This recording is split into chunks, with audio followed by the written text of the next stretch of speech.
नमस्कार, स्वागत है आपका सवाल आपका पर और आपके साथ मैं हूं कायनात अंसारी। स्कूल अनलॉक, जी हां, देश में लगातार कोरोना के मामले बढ़ रहे हैं और मौत का ग्राफ भी घटने का नाम नहीं ले रहा। अब अनलॉक 4 की प्रक्रिया चल रही है। मॉल से लेकर मेट्रो तक सभी सेवाएं शुरू हो गई हैं और इन सब के बीच सरकार ने स्कूल खोलने को लेकर गाइडलाइन जारी कर दी है। कोरोना की दस्तक के बाद से स्कूलों पर ताला लटका हुआ है। कोरोना काल में बच्चों ने ऑनलाइन क्लासेस के जरिए पढ़ाई की। अनलॉक 4 में 21 सितंबर से सरकार ने क्लास 9 से लेकर 12 तक के स्कूल खोलने की इजाजत दी है।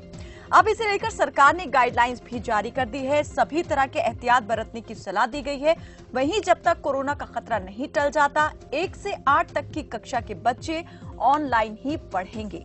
5 महीने से ज्यादा समय से बंद स्कूल अब चरणबद्ध तरीके से खुलने जा रहे हैं। स्कूल आने वाले सभी लोगों को स्वास्थ्य पर लगातार निगरानी रखनी होगी। वहीं स्कूलों में प्रार्थनाएं, खेल कूद कार्यक्रम नहीं होंगे। लेकिन सबसे बड़ा सवाल यही कि कितने सुरक्षित हैं अभी स्कूल खोले जाने और अभिभावक, सरकार इसके लिए कितनी तैयारी कर चुके हैं, अभिभावक क्या सोचते हैं। सवाल आपका में आज खबरफास्ट ने भी कुछ ऐसे ही सवाल उठाए हैं। सबसे पहले नजर डाल लेते हैं उन सवालों पर, फिर करते हैं इस पर चर्चा।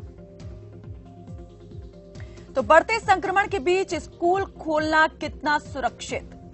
स्कूल खोलने का नया फॉर्मूला क्या होगा कामयाब? बच्चे जाएंगे स्कूल, संक्रमण से रहेंगे दूर। 9वीं से 12वीं कक्षा तक के छात्र अब स्कूल जा सकेंगे। इसको लेकर गाइडलाइन जारी कर दी है। स्कूल खोलने को लेकर सरकार की ओर से गाइडलाइन जारी। 21 सितंबर से स्कूल खोले जाएंगे। सरकार की परीक्षा कितनी है तैयार? तो बढ़ते संक्रमण के बीच स्कूल खोलना कितना सुरक्षित, सबसे अहम और बड़ा यही सवाल। स्कूल जाएंगे बच्चे, संक्रमण से क्या रह पाएंगे दूर? और स्कूल खोलने को लेकर सरकार की कितनी तैयारी, अभिभावक क्या मन बना चुके हैं, क्या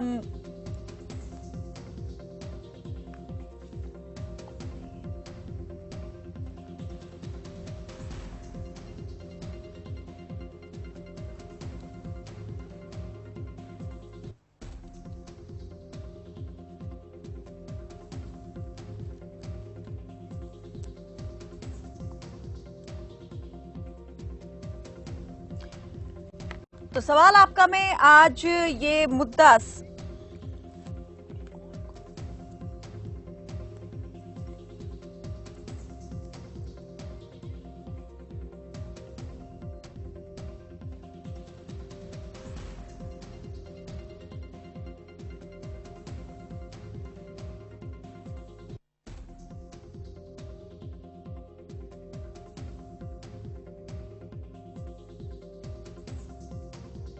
खोलने को लेकर सरकार के निर्देश सामने आ चुके हैं। गाइडलाइन जारी हो चुकी है। बच्चे किस तरीके से स्कूल जाएंगे, क्या क्या यहां पर जो है वो छूट दी गई है और किन मामलों में सख्ती बरती जाएगी। सोशल डिस्टेंसिंग का पालन जरूर करना होगा, अनिवार्य है।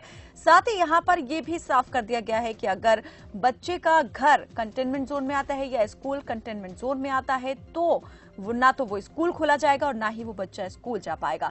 तो नंबर हम आपको एक बार दिखा देते हैं, जिन नंबर पर कॉल करके आप सीधे हमारे साथ इस कार्यक्रम में जुड़ सकते हैं। अपनी बात, सवाल, सुझाव, राय जो भी है वो हम तक आप पहुंचा सकते हैं। साथ ही विशेषज्ञ देंगे आपको इस कार्यक्रम में आपके सवालों का जवाब। तो सवाल आपका में आज उठाया गया है मुद्दा स्कूल के अनलॉक होने का। हमारे साथ इस पर बातचीत के लिए जुड़ गए हैं शैलेंद्र भास्कर। आप प्राइवेट स्कूल एसोसिएशन के अध्यक्ष हैं। बहुत स्वागत है आपका भास्कर जी। सबसे पहले सवाल मैं आपसे यही करना चाहूंगी शैलेंद्र जी, ये जो गाइडलाइन तैयार की गई है, ये कैसे आप देख रहे हैं? क्या आप मानते हैं इसके तहत अगर स्कूल खोले जाते हैं तो पूरी तरीके से सुरक्षित रहेंगे छात्र? जी, सबसे पहले तो मैं धन्यवाद चैनल का कि आपने ये इनिशिएटिव लिया जी। और दूसरे मैं ये कहना चाहूंगा कि जितने बच्चे घर पे सुरक्षित रहते हैं उससे ज्यादा सुरक्षित वातावरण स्कूल में हमेशा मुहैया कराने की कोशिश होती है। मौसम भी बदलते हैं, सब चीजें होती हैं, लेकिन स्कूल में बच्चा ज्यादा सुरक्षित महसूस करता है बनिस्बत घर के। तो आप मानते हैं कि बिल्कुल ये सुरक्षित माहौल मिलेगा? स्कूल वाले जो स्कूल प्रशासन है पूरा तरीके से फॉलो करेंगे जो गाइडलाइंस जारी की गई हैं और एक सुरक्षित वातावरण मुहैया करवाया जाएगा? हम इस पर आपसे बातचीत करेंगे। एक दर्शक इसी बीच जुड़ गए हैं, जगाधरी से नीरज जुड़े हैं। बहुत स्वागत है आपका नीरज, रखिए अपना सवाल।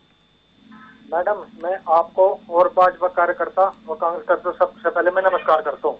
जी नमस्ते। मेरा सवाल मैडम ये है कि मेरे सवाल का उत्तर अभी मैं भाजपा कार्यकर्ता से मांगता हूँ कि अभी मेरे सवाल का उत्तर चाहिए मुझे कि सर, मैं एक नॉन टीचिंग में आता हूँ, मेरी सैलरी 8,000 से भी कम है, लेकिन वहाँ पर मैनेजमेंट की सैलरी 2 लाख 1 लाख रुपए, वो टीचर जो भी कहीं पर चुकती है 15,000 से लेकर 40,000 रुपए की उनकी सैलरी हो जाती है, लेकिन हमारी नियुक्ति ऐसा क्यों? और सरकार शिक्षा मंत्री इसके बारे में कोई भी कदम नहीं उठा रहा। हमें हिंदुस्तान में रहने का हक है या नहीं है? हम अपने जगत कैसे पाले? मैं बहुत ज्यादा परेशान हो रहा, सिर्फ रोजगार मिल रहा पर मेरे को पैसे नहीं मिल रहे। तो सरकार कहती है रोजगार हम देंगे, तो जो जिसको रोजगार मिल रहा है उसको तो पैसे कम से कम 18-20,000 रुपए करवाए। तो मेरा ये मानना है, आप इसके बारे में मुझे इसी मंच पे उत्तर दो, मैं क्या करूं क्या ना करूं? जी इस विषय में मेरा मानना ये है कि सरकार का दायित्व शिक्षा को लेकर बहुत बड़ा है। शिक्षा और चिकित्सा सरकार के में आते हैं, तो इसमें मेरा सीधा एक सुझाव है कि पेरेंट्स को निश्चित लॉकडाउन के दौरान की फीस में कुछ छूट मिलनी चाहिए, और ये छूट 1/3 हो, आधी हो, वो पेरेंट्स दें, और जो जितनी छूट स्कूल दे वो सरकार जैसे बाकी क्षेत्रों में वहन कर रही है वही वहन करके स्कूलों को कंपनसेट कर दे। पेरेंट्स को निश्चित तौर पे लाभ मिलना चाहिए। रोजगार उतने अच्छे नहीं है, सभी लोग प्रभाव, लेकिन सभी लोगों में आता है तो स्कूल में काम करने वाले लोग भी हैं। वेवर मिलना चाहिए, लेकिन जितने प्रतिशत वेवर मिले वो पेरेंट्स को अवश्य लाभ मिले, और जितने प्रतिशत वेवर मिले उसका प्रतिभाग सरकार वहन करे और स्कूलों को दे। चलिए, बहुत शुक्रिया नीरज जी हमारे साथ कार्यक्रम में जुड़ने के लिए। उम्मीद करते हैं आपको आपके सवाल का जवाब मिल गया होगा। एक और दर्शक करतार सिंह हमारे साथ जुड़े हैं झज्जर से। बहुत स्वागत है आपका करतार जी, पूछिए अपना सवाल। नमस्कार सर जी। हेलो जी करतार जी, हम सुन पा रहे हैं आपको। हाँ जी, हेलो करतार जी रखिए अपनी बात, हम सुन रहे हैं। सुन रहे हैं आप? जी जी। ऐसा है मैडम, ये जो स्कूल खोलने वाली बात है, अभी अप्रैल से फीस तो ले ली बच्चों की जी, और अभी तक ना तो स्कूल खोले हैं, और सोशल डिस्टेंसिंग का कैसे पालन होगा? ये छोटे छोटे बच्चे हैं, ये तो बसों के अंदर ठूस ठूस के भर के ले जाएंगे प्राइवेट स्कूल वाले। जी नहीं, 9 से 12वीं कक्षा तक के ही बच्चों को स्कूल बुलाने की बात हो रही है, इन्हीं के लिए गाइडलाइन जारी की गई है। करतार जी, क्या आपके घर में भी कुछ इसी कक्षा में या स्टैंडर्ड में पढ़ने वाले बच्चे हैं और इस बात को लेकर आप चिंतित हैं? हाँ सर, इसी बात की चिंता है ना कि ये प्राइवेट बसों वाले तो एक बस में 50-50 बच्चे भर के ले जाते हैं। जी चलिए, बहुत बहुत शुक्रिया करतार सिंह जी हमारे साथ कार्यक्रम में जुड़ने के लिए। इसमें मैं कहना चाहूंगा कि जब इनिशियल फेज में सरकार ये तैयारी करे विद्यालयों को खोले, तो उसमें मेरा एक मानना है कि शुरुआती दौर में महीना 2 महीने के लिए स्कूल बसेस को ना लाके पेरेंट्स अपने आप स्कूल में छोड़ें और अपने आप स्कूल से बच्चों को ले जाने की जिम्मेदारी निभाएं। ये क्राइसिस का वक्त है, इसमें मिल बैठ के, और बच्चे हम सबके साझे हैं। एक ये सोल्यूशन है कि बच्चे की लेकिन तरफ अगर अलाउ ना किया जाए और सेल्फ साधन में अगर पेरेंट्स बच्चों को स्कूल में छोड़ें और ले जाएं तो ये ज्यादा व्यवहारिक होगा। चलिए, एक और दर्शक हमारे साथ जुड़े हैं, विक्रम अंबाला से जुड़े हैं। बहुत स्वागत है आपका विक्रम, रखिए अपनी बात। नमस्कार मैम जी। नमस्कार डॉक्टर जी। जी नमस्कार। तो सर, अभी जो स्कूल खोलने की गाइडलाइन आई है, एक तरफ से तो देखो जी बच्चों के लिए खुशी का माहौल भी है, दूसरा आपत्ति ये है कि इतनी कोरोना काल में स्कूल खोल रहे हैं। हमारे शिक्षा मंत्री जी को कोरोना हो गया है, उन्होंने अनाउंसमेंट कर दी है कि स्कूल 21 से 23 तारीख के स्टार्ट हो जाएंगे सितंबर से। ठीक है जी, हमारे पास वैक्सीन नहीं है। और जैसे अभी जज्जर वाले भाई साहब बोल रहे थे कि स्कूल में प्राइवेट बसों के अंदर कम से कम एक बस अगर 42 सीटर है, उसमें 35 बच्चे मिनिमम होंगे मैडम जी, ये मैं कहता हूँ।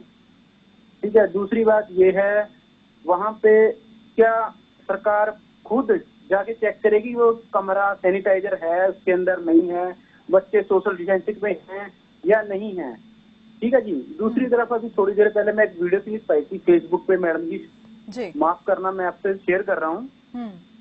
तो उसमें टोटली ये कहा गया है कि भारत उन पिछड़े देशों में चला गया है, बिल्कुल लो कैटेगरी में चला गया है आज के दौर में।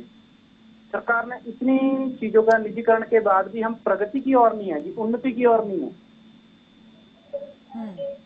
ठीक है, सारा देश बिक रहा है जहाँ पे सरकार कुछ प्राइवेट स्कूलों को भी वो करे ना, ये सरकारी संपत्ति को बेच रही हैं।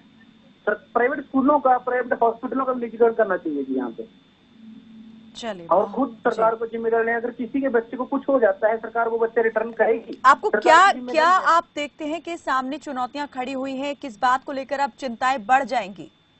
मैडम जी, कोई भी पेरेंट या कोई भी पर्सन अपने बच्चे को मौत के मुंह में जाता नहीं देख सकता। हमारे पास वैक्सीन नहीं है, जब तक हम स्कूल नहीं खोलने चाहिए। बहुत बहुत शुक्रिया विक्रम जी हमारे साथ कार्यक्रम में जुड़ने के लिए। और एक और दर्शक मध्य प्रदेश से हमारे साथ जुड़े हैं, करीम खान जी, बहुत स्वागत है आपका। करीम जी, रखिए अपनी बात।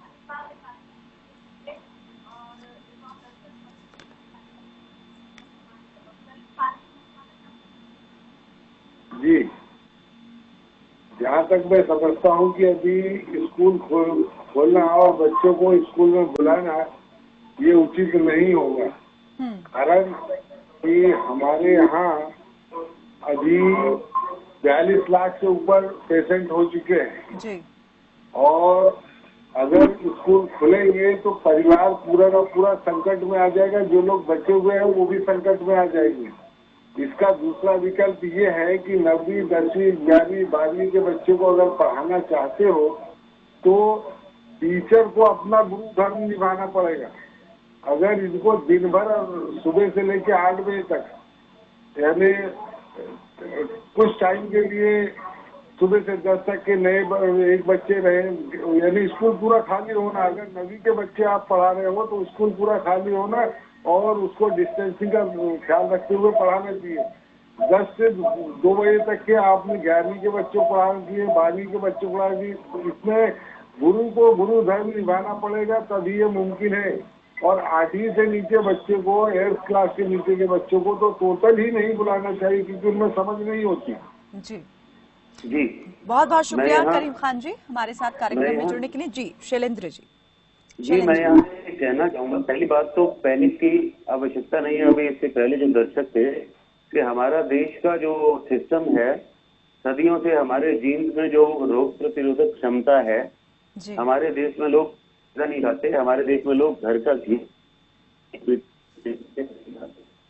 और यही वजह है कि भारत में कोरोना का इम्पैक्ट, फैटिलिटी रेट कम है, रिकवरी रेट बहुत अच्छा है, और हम इस बात में सौभाग्यशाली हैं कि हमारी अपब्रिंगिंग एक बहुत अच्छे माहौल में हुई है। दूसरा, ये जो बात है स्कूल में सोशल डिस्टेंसिंग की, तो इसमें सरकारी स्कूल में 18x24 का कमरा होता है जो स्टैंडर्डाइज फॉर्म है, और जो अब नॉर्म जारी किए गए हैं, गाइडलाइन जारी की गई हैं, उसके मुताबिक उस कमरे में 10 से 12 स्टूडेंट्स आ सकते हैं। तो ये मैकेनिज्म सरकार को बनाना होगा। और दूसरे, करीम खान जी ने बहुत अच्छी बात करी कि गुरु वाली परंपरा, तो मैं यहाँ कहना चाहूंगा कि गुरु की परंपरा समस्त टीचर, समस्त स्कूल संचालक निभा रहे हैं। इस लॉक और बहुत ज्यादा कार्य करती है स्कूलों में शिक्षा के तौर पे, तो उन्होंने अपना सर्वस्व न्यौछावर करके वो किसी तरीके से स्टूडेंट एक्टिविटी में जारी रखा है, कंटेन किया है, एक कनेक्टिविटी बहाल की है। मैं उनको सैल्यूट करूंगा आपके चैनल के माध्यम से। जी बहुत बहुत शुक्रिया। एक और दर्शक हमारे साथ यहाँ जुड़े हैं, सुमेर चंद सोनीपत से जुड़े हैं, और अजीत कुमार चरखी दादरी से हमारे साथ जुड़े हैं। सुमेर जी, बहुत स्वागत है आपका। और इसी बीच आपको बता दें, आशीष मान जी हमारे साथ जुड़ गए हैं, आप ई लर्निंग एक्सपर्ट हैं। बहुत स्वागत है आपका आशीष जी, आएंगे आपसे भी इस पर करेंगे चर्चा। दर्शक हमारे साथ जुड़े हैं। सुमेर जी, रखिए अपनी बात। देखिए ऐसा है कि ये कहते हैं कि भगवान की इच्छा बगैर पत्ता नहीं हिलता, फूल खिलता है तो उसकी इच्छा से खिलता है। तो ये कोरोना जो है ये भी तो तुम्हारे भगवान ने दिया होगा। तो भगवान हमारा बाप है, मालिक है, हम उसके बच्चे हैं। क्या कोई बाप अपने बच्चों को जानबूझ कर परेशान किया करता है? चलिए, जो विधि का विधान है वो होकर ही रहता है, चाहे कुछ भी कर लें। बहुत बहुत शुक्रिया सुमेर जी हमारे साथ कार्यक्रम में जुड़ने के लिए। अजीत कुमार जुड़े हैं चरखी दादरी से, बहुत स्वागत है आपका अजीत जी, रखिए अपनी बात। नमस्कार मैम, मैं अजीत कुमार बोल रहा हूँ बिहार से। जी मैम, मैं ये अपने जिला अध्यक्ष कर्नल भास्कर जी से कहना चाहूँगा। जी अजीत जी, हम सुन पा रहे हैं आपको, जल्दी अपनी बात पूरी करें। हाँ मैम, ये भास्कर जी पूछना चाहूँगा, जो स्कूल में बच्चों को बुलाने का इनका डिसीजन लिया गया है, क्या अभी हमारा देश बीमारी को भुगतने के लिए तैयार हो गए? एक बार जरा यही बता रहा हूँ कि कोरोना से क्या हमारी वैक्सीनेशन कामयाब हो गई है? जो स्कूल बच्चों को बुलाने के लिए केवल फीस के लिए ही बुलाना चाह रही है या एजुकेशन की देख रहे हैं? जी बहुत बहुत शुक्रिया हमारे साथ जुड़ने के लिए अजीत जी, अपनी बात हम तक पहुंचाने के लिए। आपके सवाल का जवाब जरूर लेंगे। और इसी बीच एक और दर्शक राजस्थान से हमारे साथ जुड़ी हैं, रानी।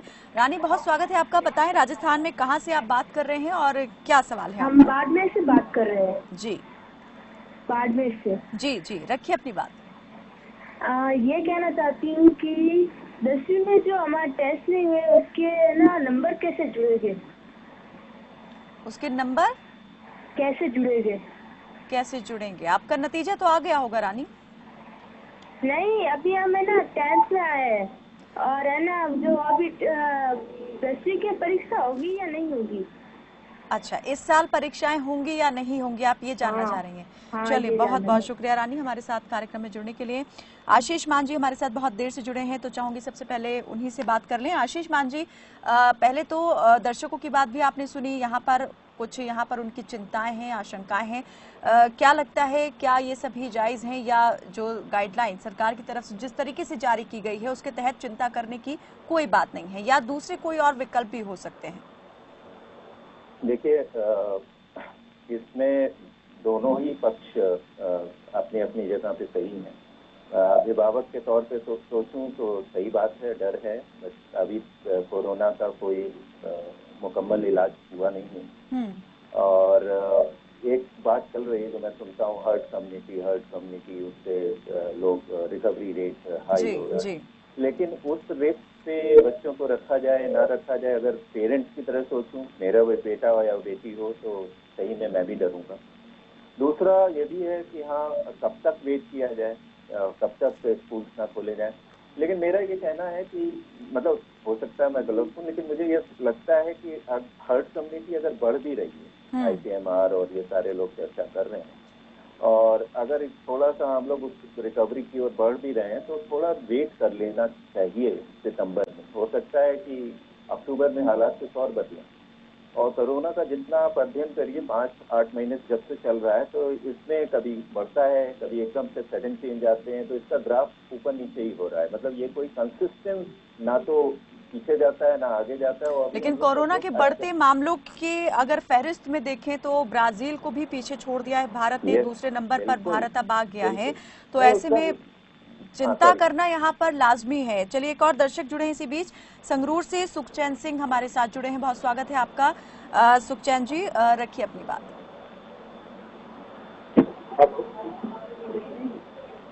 मैं ये पूछना चाहता हूँ कि जो आगे बोर्ड की क्लास होंगी उनका पेपर हुआ या नहीं होगा, एग्जाम होंगे?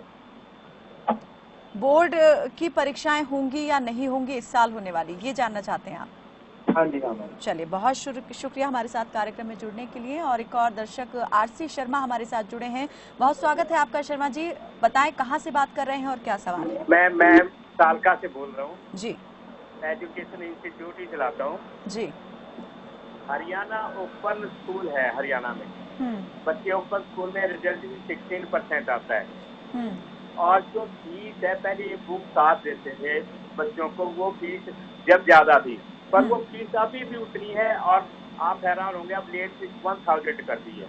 अगर एक बच्चे ने दाखिला नहीं भेजा, एग्जामिनेशन फॉर्म नहीं भेजा, 10 दिन के बाद 1000 रुपया लेट फीस और 1000 रुपये 2500 रुपया बच्चा भेज रहा है हरियाणा बोर्ड को। किसी की फीस भी इतनी नहीं है जितनी ये है। ये हरियाणा ऊपर स्कूल से कमाई कर रहे हैं कोरोना टाइम में। क्या लगता है ऐसे में स्कूल खोलने का फैसला होना चाहिए, नहीं होना चाहिए? नहीं, स्कूल तो खोलना चाहिए। 9th 10th 11th बिल्कुल ठीक है, स्कूल जरूर खोलने चाहिए। चलिए, बहुत शुक्रिया। आपने जो बात यहाँ पहुंचाई है उसका हम जरूर यहाँ पर जवाब जो है हमारे साथ जो एक्सपर्ट जुड़े हैं उनसे लेंगे। एक और दर्शक हमारे साथ जुड़ी हैं, पलक जुड़ी है मथुरा से। स्वागत है आपका पलक, रखें अपनी बात। हेलो जी। हाँ, एक्चुअली मैम मैं ये कहना चाहती हूँ कि अगर स्कूल खोल दिए जाएंगे तो फिर हम जाएंगे अगर स्कूल, तो वहाँ पे कोई सोशल डिस्टेंसिंग नहीं होगी, पहली चीज। और फिर दूसरी चीज ये कि हमें मतलब जितनी भी क्या बोलता है, जैसे 12th इस साल मेरी, तो बोर्ड होंगे नहीं होंगे वहाँ पे, मतलब हम कैसे परफॉर्मेंस कर पाएंगे? पढ़ाई नहीं हो पा रही है, ऑनलाइन क्लासेस में भी हमारी इतनी ज्यादा नेटवर्क इश्यूज होते हैं कि बहुत दिक्कत होती है हमें समझने में। और इस साल 12th तो हमें अच्छी परफॉर्मेंस करनी पड़ेगी अपनी, तो उसके लिए कैसे होगा? बोर्ड वगैरह कैसे होंगे? मतलब पलक, आप कौन सी कक्षा में पढ़ती हैं? पलक, क्या आप खुद स्टूडेंट हैं और 9th से 12th के बीच के किसी क्लास की स्टूडेंट हैं? चलिए, लगता है हमारा संपर्क टूट गया है। मैं 12th में। आप 12th में हैं। चलिए, बहुत बहुत शुक्रिया। शैलेन जी, कई दर्शकों ने सवाल यहाँ पर किया, कुछ की चिंताएं यहाँ पर अधिकतर की ये हमने महसूस की कि बोर्ड परीक्षाओं को लेकर वो चिंतित हैं कि क्या होंगी या नहीं होंगी। दूसरा यहाँ पर एक ये भी कि ये जो अब स्कूल खोलने का फैसला है, सोशल डिस्टेंसिंग इसमें नहीं रहेगी, इस बात को लेकर भी कई लोग चिंतित हैं। जी फायदा होता है, बोर्ड को डेटा देना बहुत जरूरी होता है कि कितने हजार बच्चे किस स्कूल के कितने बच्चे होंगे और मैकेनिज्म जो भी बच्चे जितने महीने स्कूल लगे उसकी परीक्षा का जो भी तरीका और कायदा हो, लेकिन तरीका सिलेक्शन बहुत जरूरी है और वो स्कूल की वर्किंग के बिना काम नहीं हो सकता। नहीं तो बोर्ड को कैसे में कितने लाख बच्चों को परीक्षा देंगे, पहली बात। दूसरी बात कि जो परीक्षा के संबंध की बात है और जो पढ़ाई के संबंध की बात है, तो स्थिति खुलने के बाद बहुत चैलेंजिंग और चुनौतीपूर्ण होगा और इसमें बच्चों की अभिभावकों की स्कूल मैनेजमेंट की आपस में बना के अच्छी मेहनत की इस लॉ को पूरा करना होगा, क्योंकि शिक्षा बहुत बहुत मूल्य है एक व्यक्ति के जीवन में और परीक्षा पास करना महत्वपूर्ण नहीं है, जिस ज्ञान अर्जित करना है। जो ज्ञान का लॉस हुआ है उसको कंपनसेशन के लिए बहुत अधिक मेहनत सभी सबकों को मिलकर करनी है। चलिए, कुछ दर्शक भी जुड़ चुके हैं। वरसिंह जुड़े हैं रतिया से और अशोक जुड़े हैं तो शाम से। स्वागत है आपका वरसिंह जी, रखें अपनी बात। अपने टीवी की आवाज को कम कर दें सिंह जी।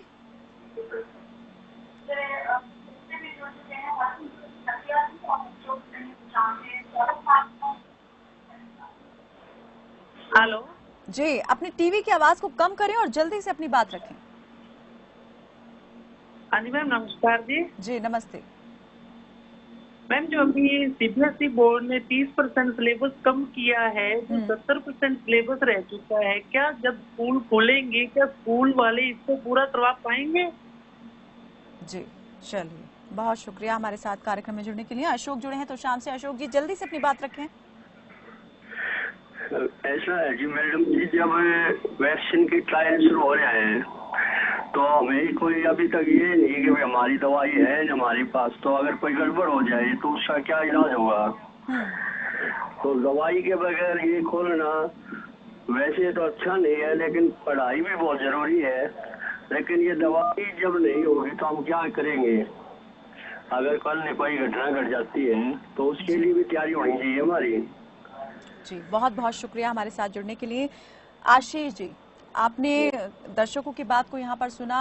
अलग ही एक पशुपेश है यहाँ पर, पशुपेश में है सभी लोग कि करना क्या चाहिए। वैक्सीन अभी तक आई नहीं है, दूसरा इस तरह का फैसला सही होगा या गलत, तो इसके जो दूरगामी नतीजे हैं उसको लेकर सभी चिंतित हैं। इस सूरत हाल में क्या दूसरे ऑप्शंस हो सकते हैं जिस पर विचार किया जा सकता है, या किसी भी जो स्थिति है बिगड़ने से, खराब हालात होने से बचा जा सकता है? नहीं, जैसे मैं पहले भी कह रहा था कि इसको थोड़ा सा टाला जा सकता है। दूसरा, डेफिनेटली शिक्षा बहुत ज़रूरी है, पढ़ाई जो डिले हो गई बहुत ज़रूरी है। यहाँ पे मैं थोड़े से अवसर भी ढूंढता हूँ। जो ऑनलाइन का हम लोग को बाई फोर्स अब एक करा गया है कि बाई फोर्स हमें करना ही है, तो यहाँ पे हम लोगों को अपॉर्चुनिटी भी मिलती है कंस्ट्रेंट के साथ कि हम कुछ नया सोच सकें। ये जरूर बिल्कुल सही बात है, हर बच्चे के पास इंटरनेट कनेक्शन नहीं। मैं खुद ऑनलाइन क्लासेस लेता हूँ, अगर है भी तो वो कनेक्टिविटी का बड़ी प्रॉब्लम होती है, वो कुछ बोल नहीं पाते, कुछ कह नहीं पाते।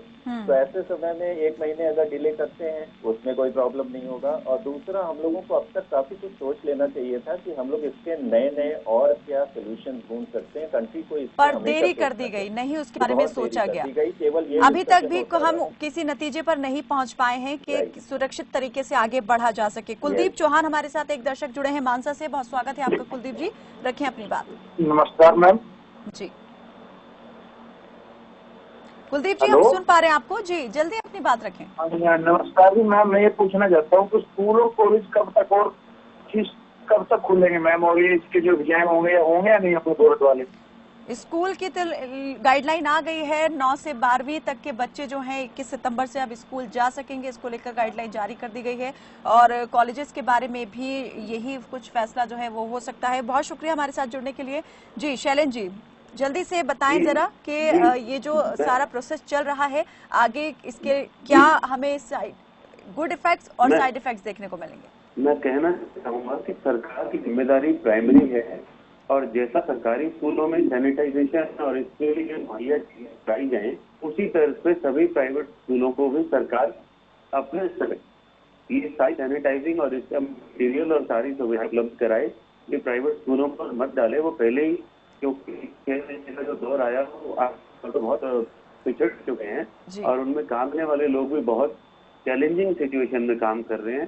तो सैनिटाइजेशन का सारा मटेरियल सरकार मुहैया कराए, और जहां तक कभी कोरोना स्कूल में तो पैदा होगा नहीं, ये कम्युनिकेबल एक बीमारी है, जो आएगा वो लेके आएगा, उसको सैनिटाइज। लेकिन ये भी नहीं कहा जा सकता कि जितने बच्चे स्कूल आएंगे, अगर खुदा ना खास्ता किसी एक को भी कोरोना होता है तो उसे फैलने में भी वक्त नहीं लगेगा। आशीष मान जी, जल्दी से अंतिम प्रतिक्रिया, मेरे पास वक्त बहुत कम है।